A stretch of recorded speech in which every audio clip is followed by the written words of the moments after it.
Hello everyone, my name is Manavpreet Singh and welcome to IELTS with Baby's Best. So I'd like to take this time today to talk about a really important topic, and that is how to make complex sentences in writing. Now we've seen this millions of times. People struggle with making complex sentences, they don't know how to do that, and that's why it is called less bands in IELTS writing. To first understand on how to make complex sentences, we must learn why it is necessary to make complex sentences. ये समझने के लिए कि complex sentences कैसे बनाने चाहिए, पहले हमें ये समझना होगा कि complex sentences क्यों बनाने चाहिए. See over here, there are 4 parameters on which the IELTS writing is checked. The first one is task achievement. Task achievement का मतलब है आपके ideas to the topic होने चाहिए, relevant होने चाहिए. The second thing is coherence and cohesion, that is the connections that we make, कैसे connectors use कर रहे हैं, कैसे sentences को जोड़ रहे हैं हम आपस में. The third thing is lexical resources, जिसमें आ जाती है हमारी vocabulary. मैं एक और वीडियो बनाऊंगा vocabulary के ऊपर जो आपकी IELTS writing में काफ़ी आपकी मदद करेगी. Now the last thing जो हमारा इस वीडियो का टॉपिक है, that is grammatical range and accuracy. इसमें 2 चीज़ें आती है. The first one is grammatical accuracy, जिसका मतलब है हमारी ग्रामर सही होनी चाहिए. And the second thing is grammatical range, जिसके बारे में हम बात करेंगे, that is the variety of sentences that we can form. Look भाई, ये जो आपके सामने ये जो बड़ा सा टेबल आपको नजर आ रहा है, this is the criteria by which the IELTS examiners check. So इसकी मदद से आपको बैंड्स मिल रहे हैं और इसको देख कर जो है एग्जामिनर्स आपके राइटिंग चेक कर रहे हैं. Now we have to look at this section. ये हमारा मेन सेक्शन है, right? And we can see over here in this section it is written a person who uses very limited range of structure with only limited use of subordinate clause, they score 4 bands. एक इंसान जो बहुत ही कम range of structure, range means variety of structure use करता है, और subordinate clause बहुत कम use करता है. subordinate clause का मतलब होता है complex sentences. It's a grammatical term. जो बहुत कम subordinate clauses यूज करता है उसको मिलते हैं 4 bands. Now, a person who attempts complex sentences, but these tend to be less accurate. जो इंसान complex sentence बनाता है लेकिन उसके sentences गलत होते हैं, उसको मिलते हैं 5 bands.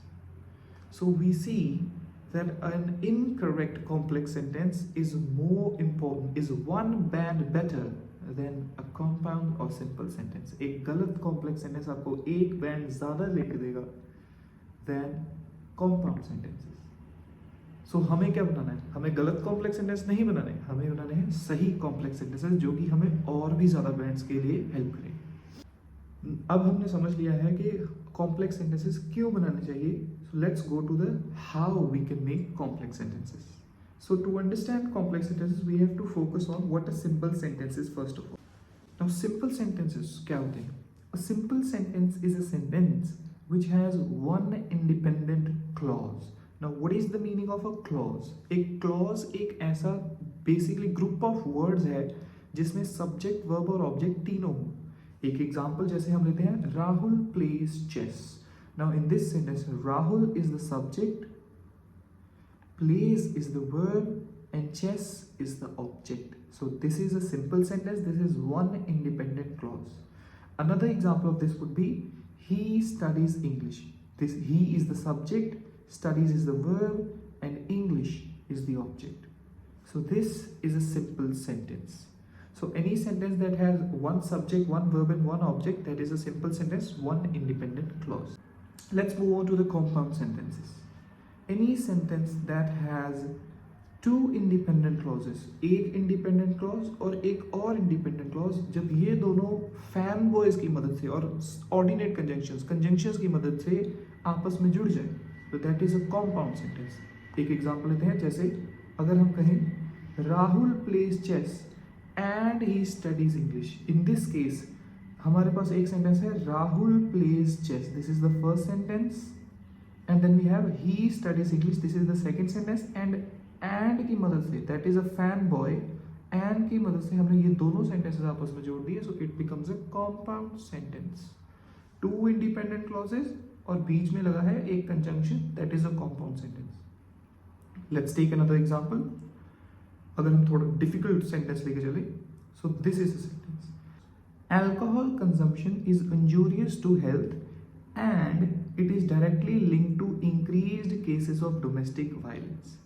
इस केस में alcohol consumption is injurious to health is the first sentence. So this is the first sentence that we have. And is our conjunction and it is directly linked to increased cases of domestic violence is the second sentence. So and बीच में sentence है. The first sentence is alcohol consumption is injurious to health. The second sentence is it is directly linked to increased cases of domestic violence. So two sentences are joined together with the help of and it makes a compound sentence. Now we have to understand complex sentences. Now what is a complex sentence? It is a sentence which has one dependent clause and one independent clause. एक ऐसा sentence जिसमें एक dependent और एक independent clause आपस में जुड़ जाए, that is a complex sentence. Now वैसे हम compound sentences में use करते हैं fanboys. इसमें हम यूज करते हैं subordinate conjunctions. अगर आप गूगल करते हैं subordinate conjunctions, so you'll get many words which would help you to make complex sentences. Now to make it simpler, इसको और simple बनाने के लिए we have made some tricks and we would learn one of that trick today to make complex sentences. Now we know any sentence that we make with and is a compound sentence. कोई भी sentence जो हम and से बनाएंगे is a compound sentence. और उस compound sentence को complex sentence में change करने के लिए हम इस्तेमाल करेंगे along with का. याद रखिएगा along with के साथ हमेशा verb की first form और ing use हो. Now what is verb's first form and ing? For example, the ing of run would be running, the ing of play would be playing and the ing of go would be going. अगर मैं कह रहा हूँ Rahul plays chess and he studies English. Now this sentence is a compound sentence. We know this. This sentence is a compound sentence. अगर मुझे इसको complex sentence में change करना है, so what will be the sentence? I will say along with playing chess. Now look at this. हमने पहले लिखा along with, फिर हमने वर्ब को आईएनजी में कन्वर्ट कर दिए. Along with playing chess, Rahul जो हमारा सब्जेक्ट है वो हम उठाकर उसको ही की जगह लिख देंगे. Along with playing chess, Rahul studies English. Now this sentence Rahul studies English, this is an independent clause. ये एक independent clause है. And this sentence along with playing chess, ये एक dependent clause है क्योंकि इसमें subject नहीं. So this becomes a complex sentence. अगर हम सिर्फ इतना sentence यूज करें राहुल studies English, अगर हम सिर्फ इतना sentence रीड करें राहुल studies English, तो हमें दिखता है कि this is a complete sentence in itself. ये अपने आप में एक complete sentence है. लेकिन along with playing chess, chess खेलने के साथ साथ ये सेंटेंस इनकम्प्लीट है. सो ये डिपेंडेंट है दूसरे सेंटेंस पे. So this is a complex sentence. Another example would be, for example we have this. अब हमें पता है एंड का इस्तेमाल हुआ है तो ये सेंटेंस कॉम्पाउंड होगा. तो इसको कॉम्प्लेक्स सेंटेंस बनाने के लिए हम क्या करेंगे? हम यूज करेंगे अलोंग विद. तो इसमें हमारा जो वर्ब था वो था इज. तो इज की आईएनजी होती है बीइंग. तो हमारा सेंटेंस बन जाता है along with being injurious to health. जो हमारा सब्जेक्ट है एल्कोहल कंजम्पशन, ये इट की जगह आ जाएगा. सो बन जाएगा alcohol consumption is linked to increased cases of domestic violence. तो हम देख रहे हैं अलोंग विद लगाकर उसके साथ आईएनजी यूज करके इज की जगह बीइंग लगा के बाकी सारा सेंटेंस ऑलमोस्ट सेम है. Injurious to health, alcohol consumption, it की जगह alcohol consumption is linked to increased cases of domestic violence. And this is how we make complex sentences. So here is a list of some other subordinate conjunctions that you can use in your IELTS writing to make complex sentences.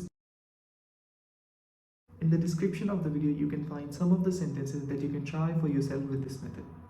If you like this video, hit the like button. Do not forget to subscribe and share this video with your friends who are training for IELTS.